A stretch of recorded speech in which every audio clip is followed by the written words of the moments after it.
Los Angeles is burning, and many Muslims on social media are relating now to Gaza, and they are saying, look, this is what you have done to Gaza. Now Los Angeles is burning like you burn Gaza, and even some of them are happy. And some are even relating to Trump, who promised people to turn the Middle East into hellfire if the hostages were not released, the Israeli hostages. So, should we as Muslims be happy for what's happening in Los Angeles right now?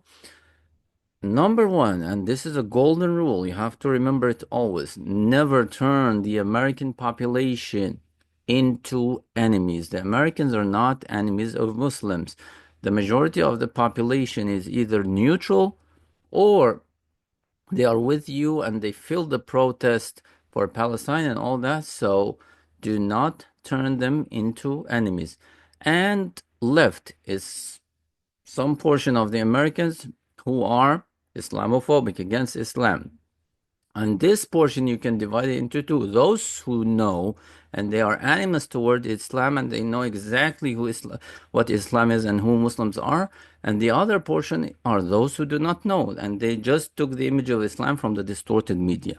So please, for the sake of Allah, do not let them see your posts and comments on social media that you are happy with their houses burning or their friends or families because they will never empathize with you when your houses are being burned, when their country bomb yours, they will not sympathize with you.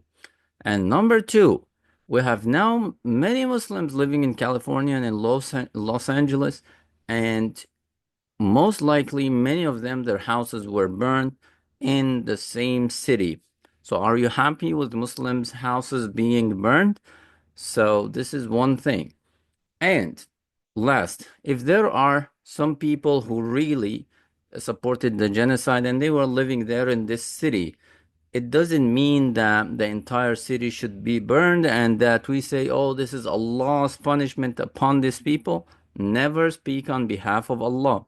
Never interpret the actions of Allah subhanahu wa ta'ala and just make it to say on behalf of Allah, this is Allah's punishment. You can say this might be Allah's punishment due to something very bad that those people have done, but do not speak on behalf of Allah. This this catastrophe that came down, it might be a test for some people over there for their patience, reward for some Muslims who lost their houses. It might be a reminder for people who were silent that this is what happened in Gaza. You need to be reminded that you be stronger in standing up for the truth. You have to feel the same pain that those people. And last might be punishment from Allah to some people who really deserve punishment. So please, for the sake of Allah, do not turn Americans into enemies.